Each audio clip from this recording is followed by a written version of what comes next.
We're being set up for the kill. The ball is in the residence court. Crystal Glover lives at the Washington Houses in East Harlem and didn't hold back about how she really feels about conditions inside NYCHA at a City Hall hearing Wednesday. We are being screwed. City Council can't help us. Glover was one of several people who live in NYCHA testifying in front of the New York City Council in an oversight hearing about NYCHA's heat and hot water problems.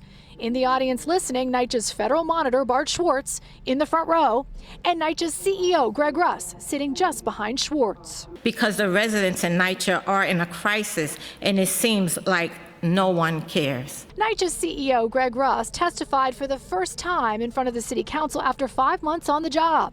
Says NYCHA is making progress. We've reduced the time it takes to restore heat outage by 73%. In the 2017-2018 heating season, we were sitting around 30 hours.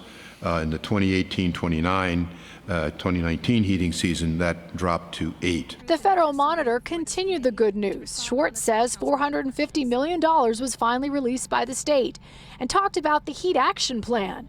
Schwartz also presented what he calls a cold chart and says the heat crisis in NYCHA is getting better in every borough. Having an action plan is necessary as a first step to better manage both the outages and all of the equipment related to them. Pix 11 has told the stories of the people suffering with no heat and hot water for 2 winters now, helping expose the problems back in October of 2017 through January 2018, where more than 80% of NYCHA's residents experienced a heat or hot water outage. Councilmember Lori Cumbo of Brooklyn says she wants to see less analysis and more action. I've cried, and not being able to do anything because they're just sitting at home waiting for the service. Some of these apartments look like post-Hurricane Katrina in New Orleans the next day.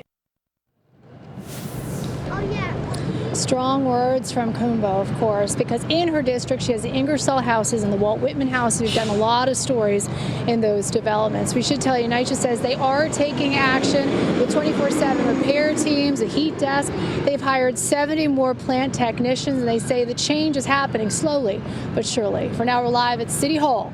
Monica Morales, Pix 11 News.